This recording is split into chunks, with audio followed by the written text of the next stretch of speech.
Can we? Can we really, really do it?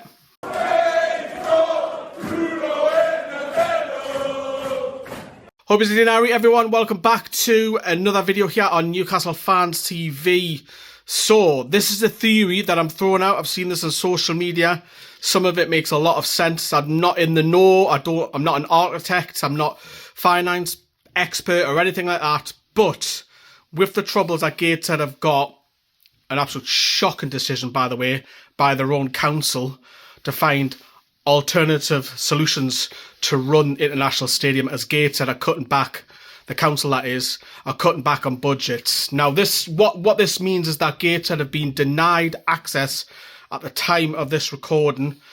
They've got a couple of weeks to find a 10-year lease. Now, the council can't promise that, which is an absolute joke. So Gateshead are not allowed to compete in the playoffs because they could win promotion, which would be a hell of an achievement. Because nobody expected them to hit the playoffs this season. No one did. Incredible achievement. And they've got a lot of links and affiliations with Newcastle United. Obviously, the two grounds are only, 2 miles apart?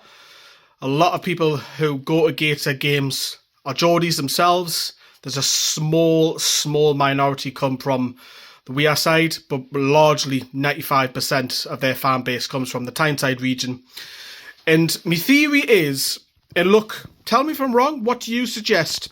We've all heard that, there's videos out there on YouTube, we're moving to a stadium, big massive stadium on the Toonwa, we're not moving to a stadium. There's articles, that we're looking to finance a new move away. It's not happening.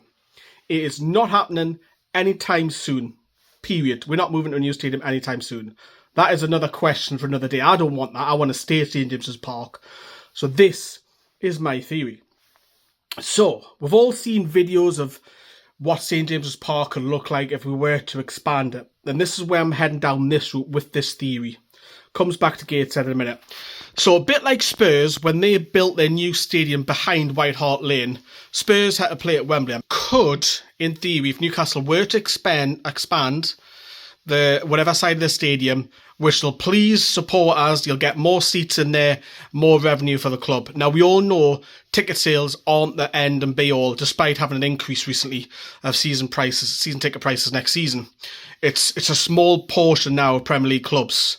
So whether you're playing a 20,000-seater stadium or a 50,000-seater stadium, there isn't a massive gulf with ticket sales in between, because at the end of the day, it's commercial, it's TV companies that pay the bills now.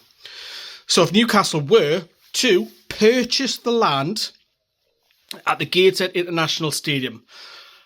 Now, hear me out on this, because if Newcastle United were to expand St James's Park, they could already have a temporary home for 18 months, 24 months.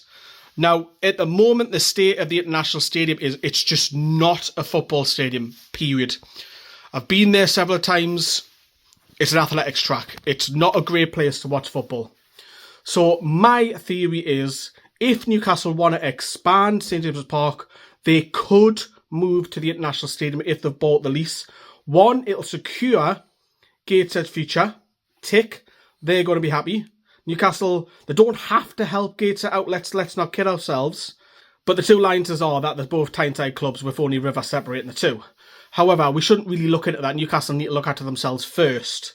However, there's been a long link of association with Gateshead all the way down the years, from ex-players who've started at Gateshead, who've come to Newcastle and coached later on.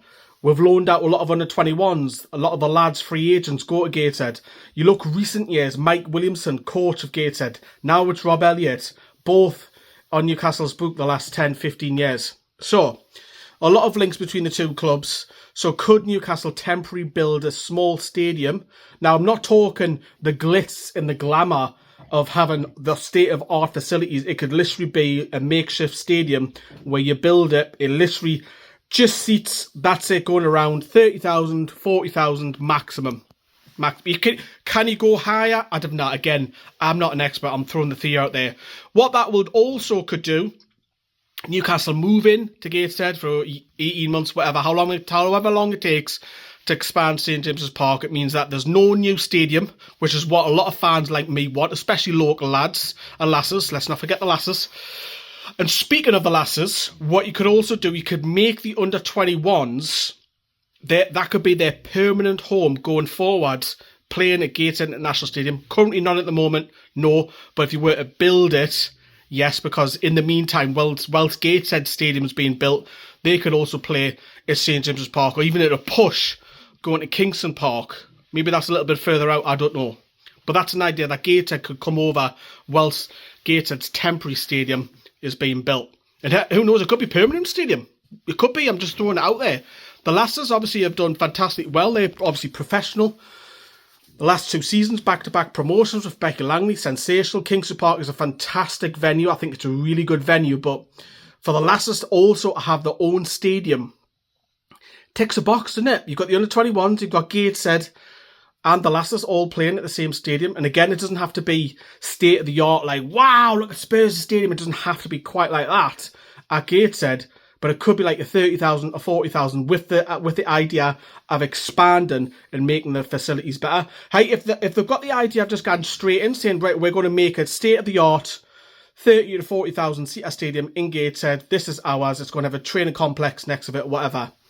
That's my theory, because I think there's a lot of stuff saying that we're going to move to the quayside, St James's Park, we're going to move to the Toon Moor, we can't go into Leazes Park, there's ifs, buts and maybes, yes, no's, all over the place. But that's the theory that I have.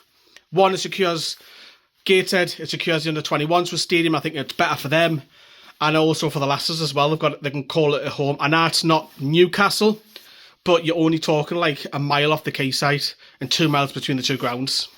So that is my theory. I want to know what you think of that. Are you more clued up on this than I am? Because I'm just throwing it out there. I'm just throwing that theory out there. Let me know what you think, everybody. See yous.